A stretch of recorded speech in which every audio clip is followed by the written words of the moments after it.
안녕하세요.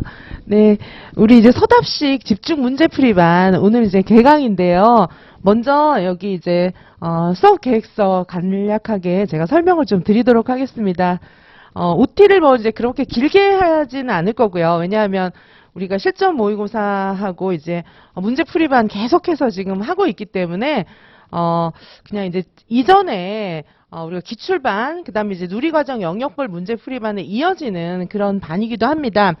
하지만 이제 서답식 문제의 비율이 굉장히 늘어나고 있기 때문에 선생님들께서 이제 작년 같은 경우에도 시험 보시고 나서 채점을 해보고 내가 채점한 거랑 그 다음에 이제 진짜 받은 점수랑 너무 다르다 막 그런 선생님들이 많이 계셨어요. 그래서 내가 꼭 붙을 줄 알았는데 결과는 이제 그게 아니었고 뭐 그런 선생님들이 많이 계셨습니다. 그래서 이제 거기에는 이유가 있는 거죠.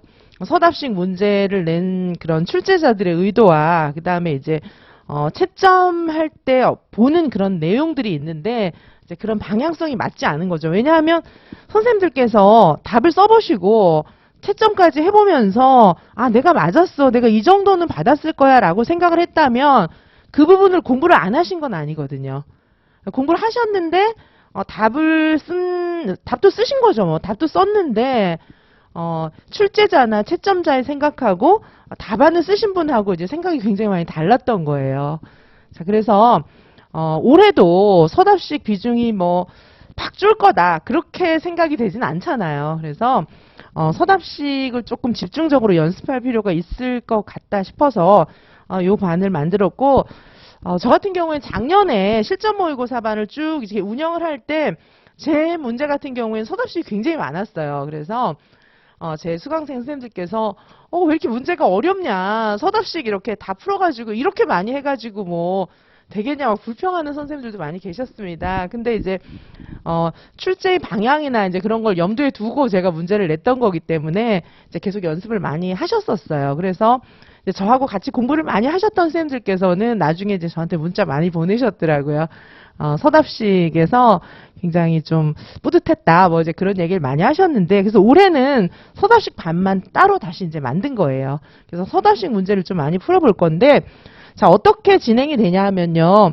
수업 시간에 다루는 문제들은 이제 대체로 다 서답식 유형을 중심으로 해서 문제를 새로 제가 다시 다 만들었어요. 그리고 기출도 몇 개는 봅니다. 왜냐하면 기출 중에서 서답식 나왔던 것도 많이는 이제 볼 시간이 안 되니까 몇 개씩 볼 거예요.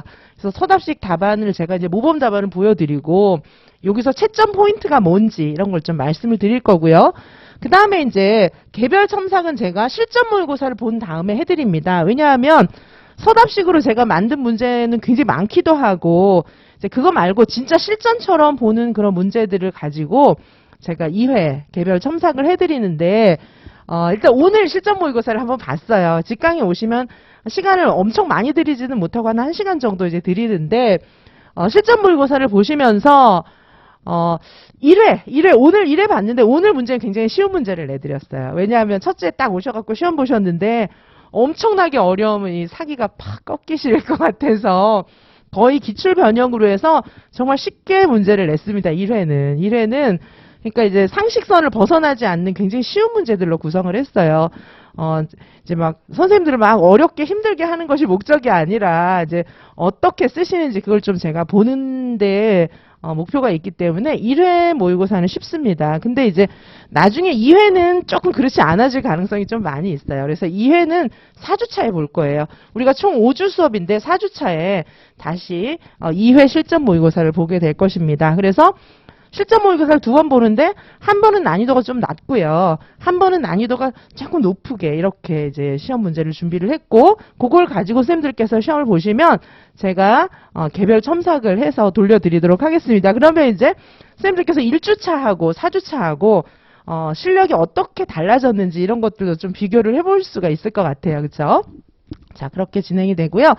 자, 제 강의의 특징은 첫 번째는 누리과정 영역별로 진행이 됩니다. 그래서 영역별로 서답식 답안 작성 연습을 해본과 동시에 또 이제 출제 가능성이 있다 싶은 중요한 부분에서 문제를 다시 뽑으니까 이론 정리도 또 이제 다시 하는 거겠죠. 자, 그렇게 이론 정리도 하면서 서답식 연습도 해본다 이렇게 생각을 하시면 되고요. 자, 서답형 답안 점수 획득을 위한 핵심을 제가 조금 말씀을 드릴 건데, 사실은 여기 이제 키워드, 핵심 문장, 암기와 쓰기 이런 걸 이제 해본다고 했는데 문제 풀면 당연히 이제 그렇게 되는 거고요. 그 이론을 사실은 조금 아셔야 키워드나 핵심 문장이 나와요.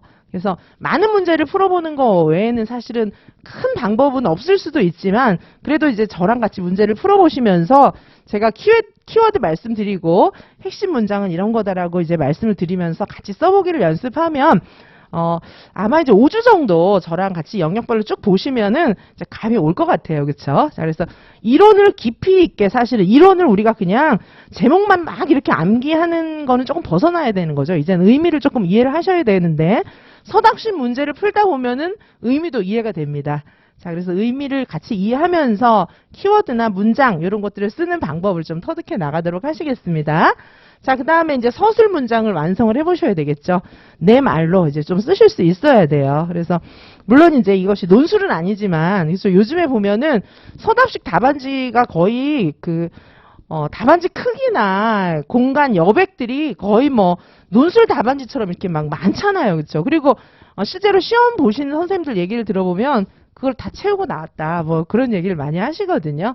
자, 그래서 한번 서술 문장을 어떻게 완성을 하는가. 서술 문장을 그냥 막 이렇게 글짓기처럼 이렇게 완성하시면 안 되고 묻는 거에 대한 이렇게 핵심을 딱딱 집어넣어서 답을 쓰셔야 되니까 서술 문장 완성을 한번 해보는 거. 요렇게 이제 크게 두 가지의 포인트를 두고 서답식 답안 작성하는 연습을 좀 하도록 하시고요.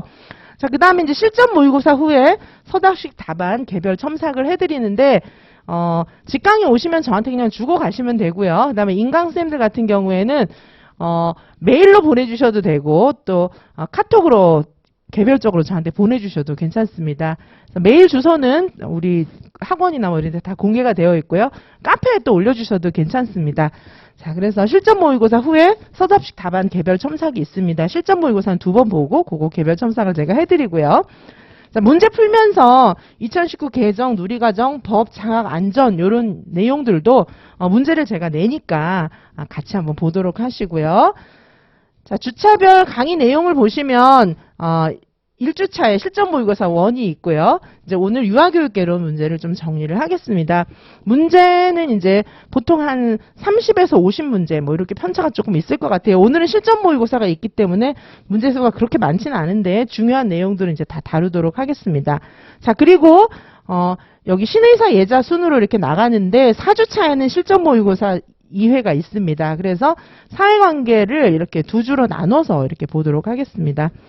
자, 그래서 선생님들께서 이제 아마 저랑 같이 서답식 개별 첨삭 이런 것들을 받고 나면 서답식에 대해서는 좀 자신감이 많이 생기실 것 같고요. 교재는 제가 드리는 이제 특수 프린트이기 때문에 파일 형태로도 드립니다. 직강에 오시는 선생님들한테도 파일 형태로 다 나가기 때문에 선생님들께서 이북 형태로 이렇게 어디서든지 공부하시면 되겠습니다. 출제 가능성이 높은 기출 유형 중심으로 분석을 하고요. 자, 그리고 이제 서술 문장 이런 거 암기는 뭐 저랑 같이 하는 것이고요. 문제 풀이와 함께 이론 정리를 같이 하는 거에 또 포커스를 많이 두도록 하겠습니다. 자, 그래서 간략하게 그냥 말씀을 드렸고요. 궁금한 점은 저한테 이제 카페나 이런 데 질문해 주시면 되겠고요. 무엇보다 서답식 문항의 비중이 높아지는 거에 좀 제가 강조를 드리겠습니다. 서답식 문항의 비율이 계속해서 높아지고 단순 암기를 좀 배격하려는 그런 출제 경향들을 이렇게 방향을 줍니다. 사실 이제 출제위원들한테 방향성을 제시를 해주거든요. 평가원에서. 이제 그럴 때 가장 여러 가지 말들을 하지만 그 출제위원 이제 세미나도 하고 이렇게 해요. 사실은 들어가면 같이 이제 전달 사항도 전달받고 세미나도 조별로 하고 이렇게 하는데 가장 중요한 지침은 종합적 사고력입니다. 종합적 사고력. 그래서 종합적 사고력을 재기 위해서 단순 암기, 단어만 쓰는 거, 암기한 거 그대로 통째로 쏟아붓는 거, 그런 것들은 지양하라는 게 굉장히 강력한 방향이고, 출제는 이제 대학 교수들이 하는데, 교수들 중에 어느 누구도 단순 암기가 굉장히 좋다 이런 사람은 거의 없는 거기 때문에, 그 이제 문제도 그리고 이제 우리가 뭐 수험가에서 문제가 이렇게 날 거야 뭐 예측하는 거하고 실제로 출제하는 사람들의 생각은 굉장히 많이 다릅니다. 자, 그래서 분명한 것은 우리 유아교육이 지금 2019 개정 누리과정 바뀐 거 보시면 아시잖아요. 우리 유아교육이 단순 암기에서 기계적인 선생님들을 길러내겠다. 그런 결심을 절대 하지 않습니다. 그동안 조금 유아교사들이 너무 이제 교사용 지도서에 의존하고 단순하게 생각했던 거 이런 것들을 정말 없애려는 그런 움직임이 강합니다. 우리 유아교육계의 자존심을 걸고 지금 그렇게 하고 있기 때문에 종합적인 사고력을 우리가 또 갖고 있어야 현장에 가서 훌륭한 선생님이 될 수 있잖아요. 우리가 유아들을 정말 케어하고 지도하는 전문가들이기 때문입니다. 자, 그래서 소답식 답안 작성에 그런 비중이 더 커졌다는 말씀을 드리고요. 이지성과 함께 하시면 잘하실 수 있다. 빈말이 아니고 제가 가르쳐드리고 또 개별 지도해드리고 끝까지 될 때까지 저랑 함께 하시면서 요번에 꼭 1차 합격의 기쁜 소식을 선생님들과 함께 나누도록 하겠습니다. 자, 이렇게 해서 간단하게 OT 마치고요. 잠깐 끊었다가 잠깐 쉬었다가 이제 문풀로 들어가도록 하겠습니다. 잠깐 휴식하실게요.